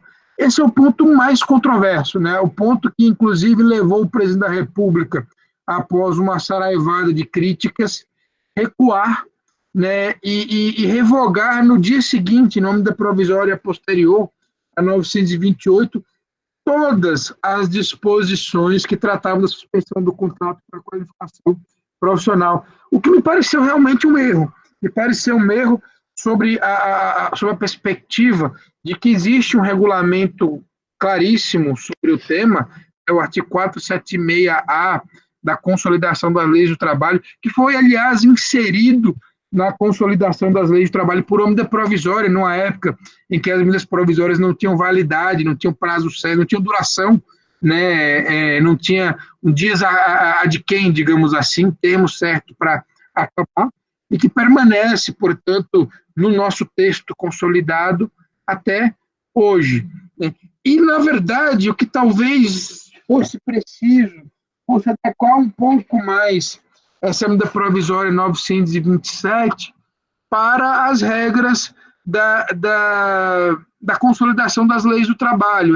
Seria, por exemplo, tentar regrar de uma forma parecida ou similar com a da CLT, prevendo uma bolsa para os funcionários que eventualmente estivessem fazendo alguma capacitação profissional por EAD, como estratégia de enfrentamento da crise econômica. Né? E, de fato, a grande polêmica da medida provisória 927 era o parágrafo 5º do artigo 18, não era todo o artigo 18, era o fato de o artigo 5º afirmar que não haverá concessão de bolsa qualificação no âmbito da suspensão de contrato de trabalho para qualificação de trabalhador, e faz uma referência expressa ao artigo 476 da consolidação das leis do trabalho. Mas, enfim, cedendo às pressões muito, muito intensas aí da imprensa, dos técnicos, enfim, de uma camada expressiva da população, né, o presidente revogou todo o artigo 18 e não somente o parágrafo 5º. Agora, uma das medidas que eu acho interessante, acho salutar nesse movimento de relativização, né, de flexibilização feito pela medida provisória para tentar auxiliar de alguma maneira do enfrentamento da crítica, a postergação do recolhimento do FGTS eu acho interessante. Eu acho que suspender a exigibilidade do recolhimento imediato do FGTS dos meses de março, abril, maio, talvez precisamos aumentar alguns meses mais no futuro, me parece uma solução interessante, uma solução adequada para o enfrentamento da crise. Até porque o grande questionamento que surge é: e se alguém que teve esse recolhimento suspenso vier a ser dispensado futuramente? E a própria medida provisória teve o cuidado de dizer que, nesse caso, o empregador fica obrigado a fazer esses recolhimentos, assim como aumentar e calcular, obviamente, o reflexo disso na multa lá dos 40%. E esse pagamento, vejam, o que houve foi um diferimento do pagamento durante a crise, quando o empregador não terá, não receberá receitas. Não é digamos assim, a anulação, a dispensa do pagamento. Esse pagamento poderá ser feito parceladamente em até 6 parcelas a partir do mês de julho deste ano. Né? Seria exatamente o período até o final do ano. Esses meses, o empregador pagaria um pouco mais de FGTS, digamos assim. Pagaria o do mês correspondente e uma parcela referente a esses meses em que houve a suspensão. Agora, se vocês me permitirem falar sobre talvez um dos pontos em que a legislação foi mais particular, mais delicada em relação ao tema, foi para os estabelecimentos de saúde. Porque, em relação a esses, a preocupação da norma e a preocupação que efetivamente o direito do trabalho teria que ter é diametralmente oposta à dos demais estabelecimentos. Aos demais estabelecimentos encontrar uma forma de possibilitar que eles sobrevivam e que os trabalhadores mantenham os seus empregos, mesmo sem existir atividade econômica. A dos estabelecimentos de saúde foi criar mecanismos para possibilitar a intensificação da atividade deles, o aumento na oferta de leitos, mesmo diante do aumento assombroso de demanda que eles certamente estão enfrentando nesse momento. Então, a primeira grande medida é a possibilidade de suspensão de férias dos profissionais de saúde que eventualmente estivessem gozando do seu descanso anual, a possibilidade de prorrogação de jornada de trabalho e a de adoção de escalas suplementares entre a 13ª e a 24ª hora do intervalo interjornada sem que haja penalidade, ou seja, fazer regimes de plantão absolutamente intensos, tá?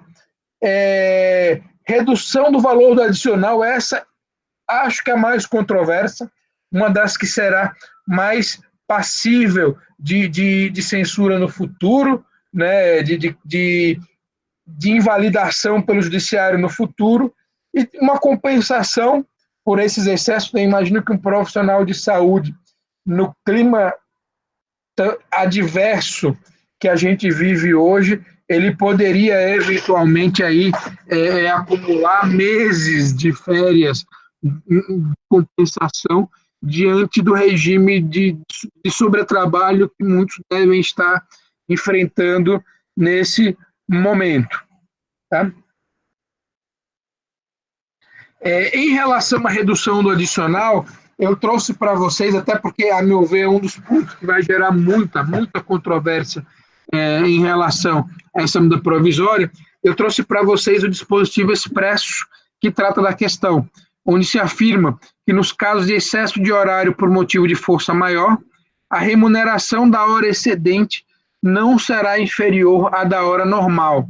Nos demais casos de excesso previstos nesse artigo, a remuneração será pelo menos 25%.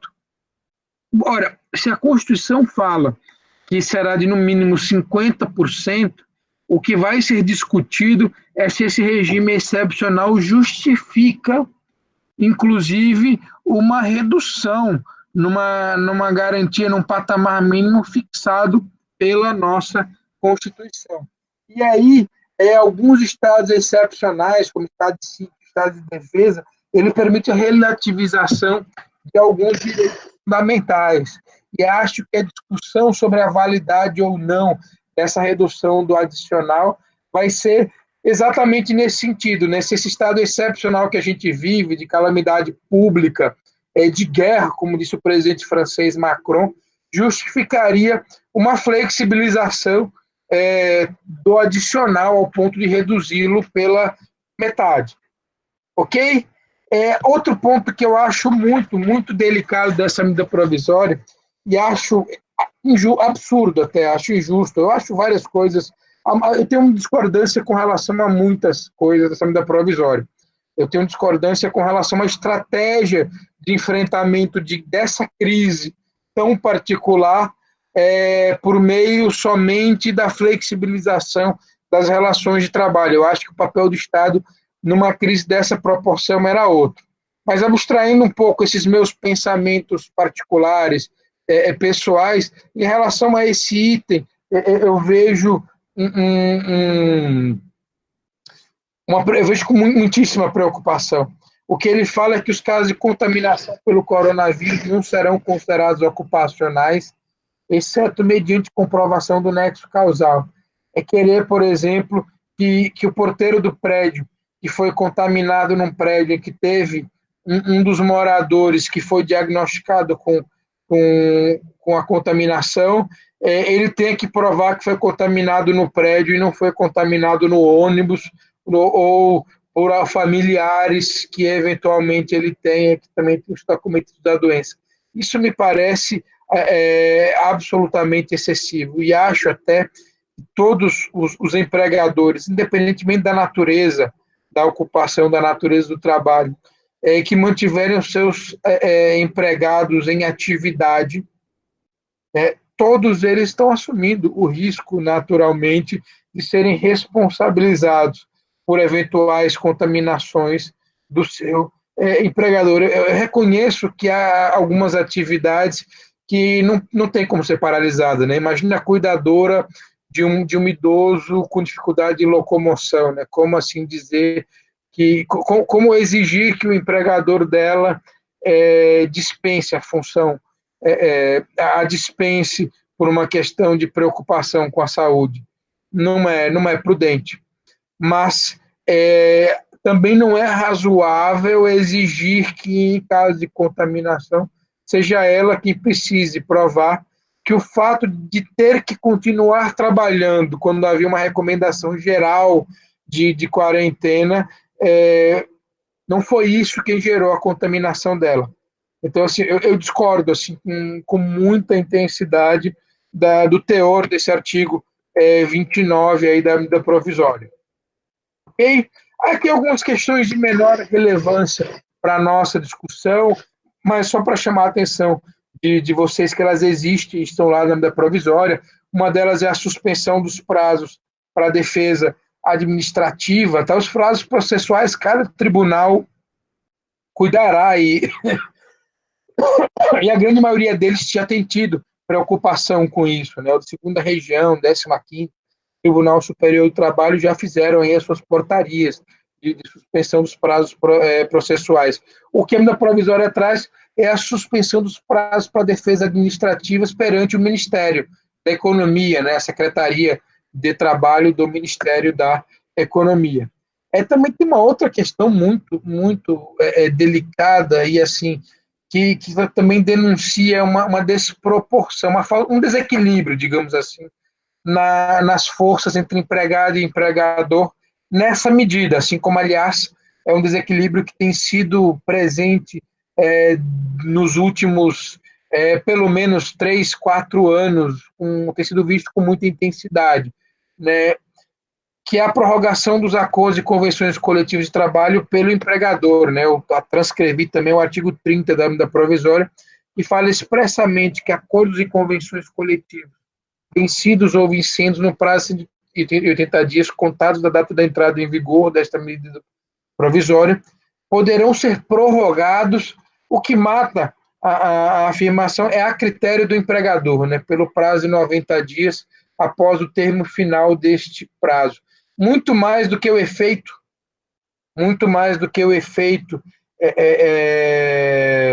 que o dispositivo pode ter, a motivação gera muito incômodo. O que basicamente está escrito aí no artigo 30 é a consagração de a total falta de equilíbrio na relação entre capital e trabalho no Brasil dos dias de hoje.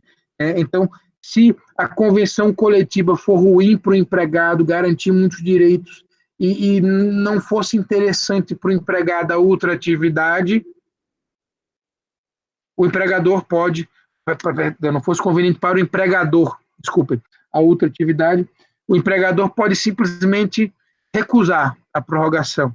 Mas se, por outro lado, nessa convenção tem algumas regras de flexibilização interessantes e bem pactuadas com o sindicato correspondente do trabalhador, o empregador pode, ele, unilateralmente, a seu critério, escolher prorrogá-la.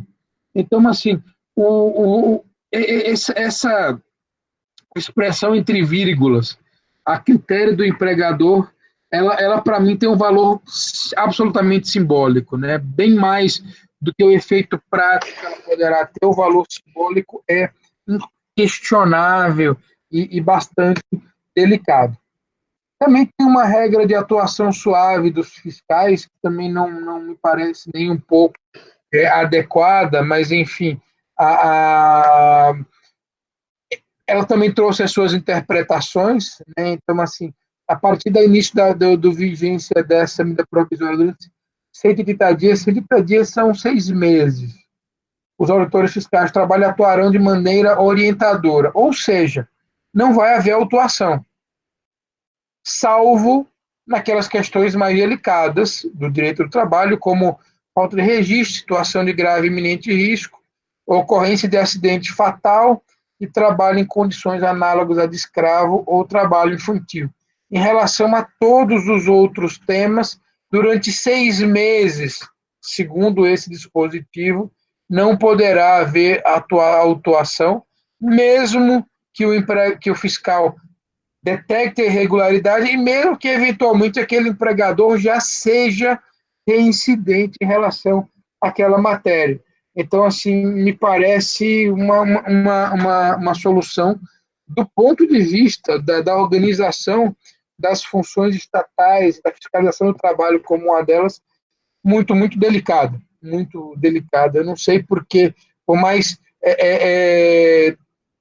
complexa que seja a nossa situação de hoje, por mais importante que seja a preservação dos empregos, eu não sei porque daqui a 5 meses e 20 dias, um empregador que não esteja cumprindo a lei, ele deve ter um salvo-conduto para não sofrer a autuação, sofrer somente uma advertência, uma orientação por parte do fiscal do trabalho. Ok? O último ponto que eu havia proposto para comentar com vocês era aquela flexibilização tradicional de redução de salário e de jornada por meio de convenção coletiva. Tá? Não está na medida provisória. Eu me propus, se houvesse tempo hábil, se vocês quisessem, discutir um pouco da própria ideia de reforma trabalhista. Mas eu acho que talvez seja, né, pelo nosso caminhar aqui, eu acho que é mais interessante, eventualmente, a gente voltar a discutir com vocês, né, dar espaço para vocês falarem um pouco aqui e para responder as perguntas que eventualmente já surgiram. Bom, a Carla pergunta aqui sobre a questão da hora extra profissional da saúde. Eu vou verificar aqui e já te passo, Carla, porque eu confesso para vocês que de cabeça eu não me lembro, mas eu estou com a medida provisória aberta aqui e eu já encontro aqui para falar para vocês. Eu estou com alguma dificuldade para localizar nesse momento em particular, mas eu deixo sim o material à disposição de vocês e disponibilizo ou eventualmente pela via virtual, pelo chat, a informação que vocês me solicitaram. Deixa eu só voltar aqui, que agora eu me perdi no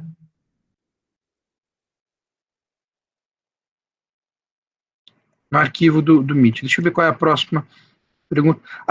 O artigo 27, segundo o Igor Merchan, vou disponibilizar assim, o material.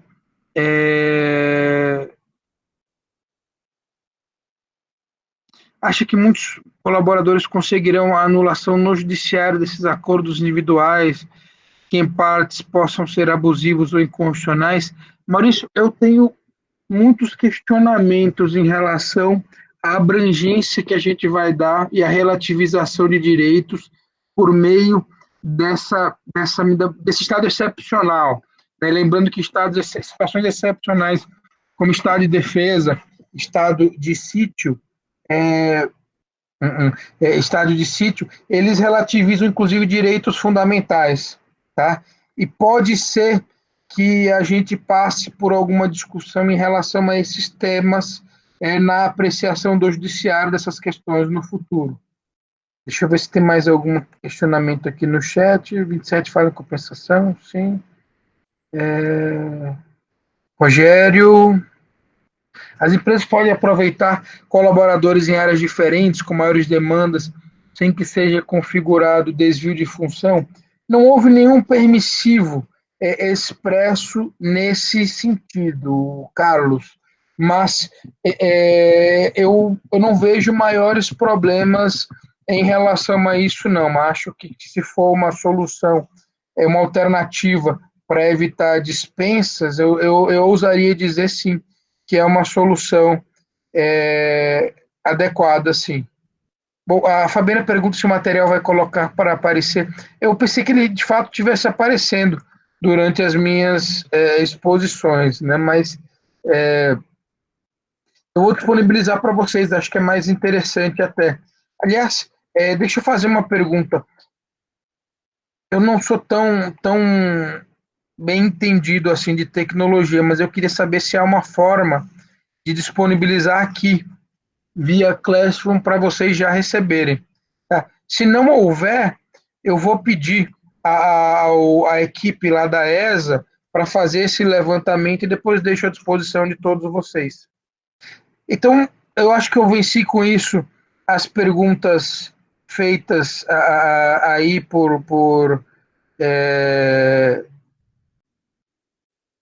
vocês por chat, né?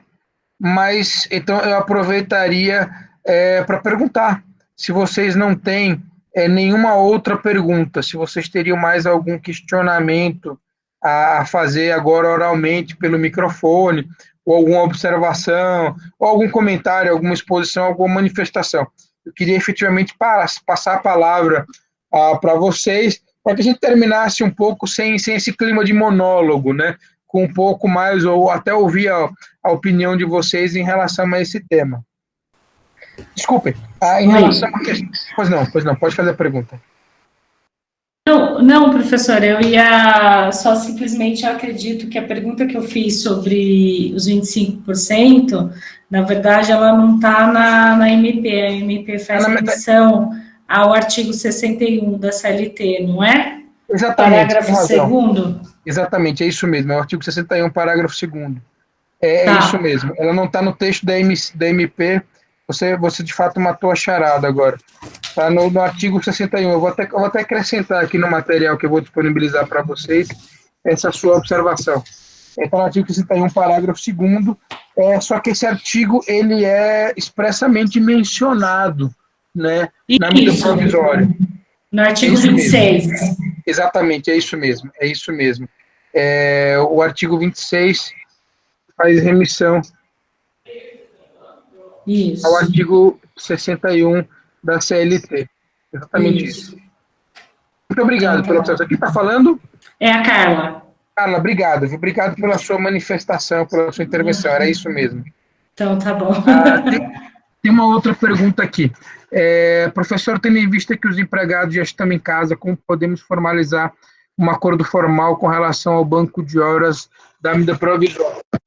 Tanto pode ser digitalizado, quanto via WhatsApp, via mensagens eletrônicas, né, e-mail, mensagens eletrônicas. Isso, em diversas passagens da medida provisória, está autorizado. Tá? E que a comunicação possa ser feita nessa situação particular de uma maneira simplificada, e se nós compreendermos, se nós aceitarmos a medida provisória de um modo geral como válida, indiscutivelmente essa comunicação eletrônica ela vai ser legitimada. Espero ter respondido a sua pergunta, Pamela. Mas alguém queria fazer alguma manifestação, alguma intervenção? Pessoal, não havendo mais nenhuma pergunta, nenhuma manifestação, nós estamos aqui nos aproximando das 9, né, que é o nosso deadline do nosso curso. Eu queria agradecer a vocês a participação, a paciência com que me ouviram, a atenção, né, o prestígio que vocês deram e trouxeram aqui para a Escola Superior de Advocacia, e dizer que foi uma satisfação ter esse período aqui com vocês. Espera, só uma interrupção. Acho que a Luana fez uma pergunta aqui.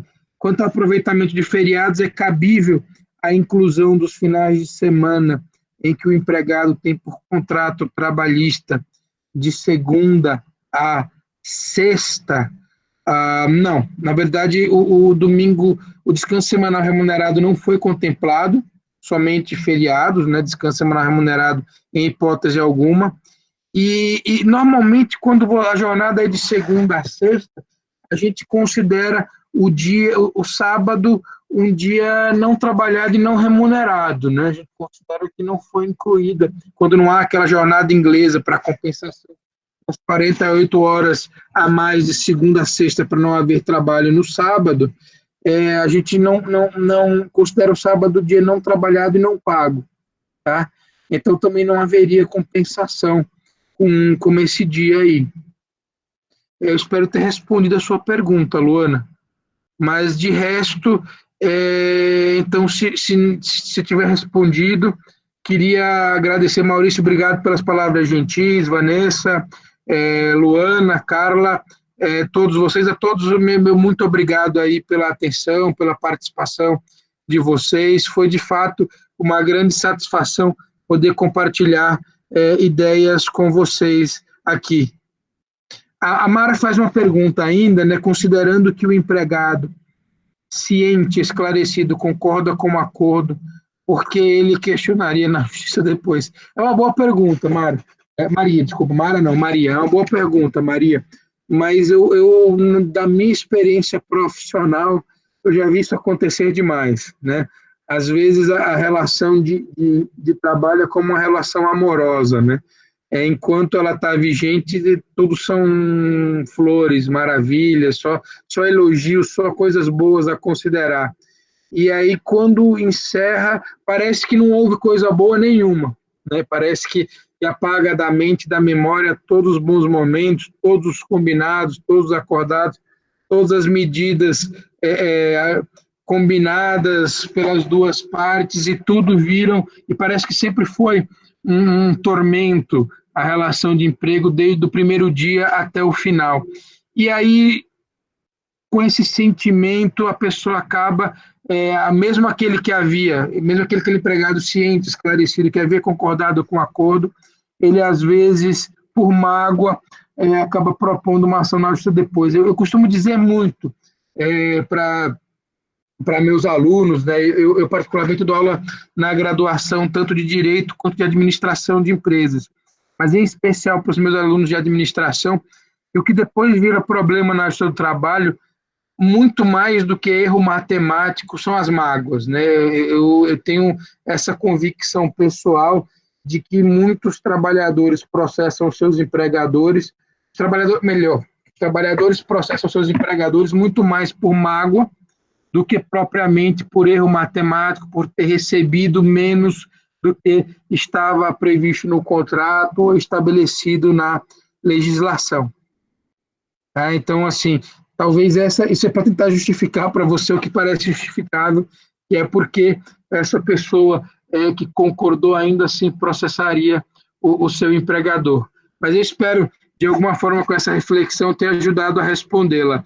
Maria, Vinícius, obrigado a você, Gabriela também, Thaís,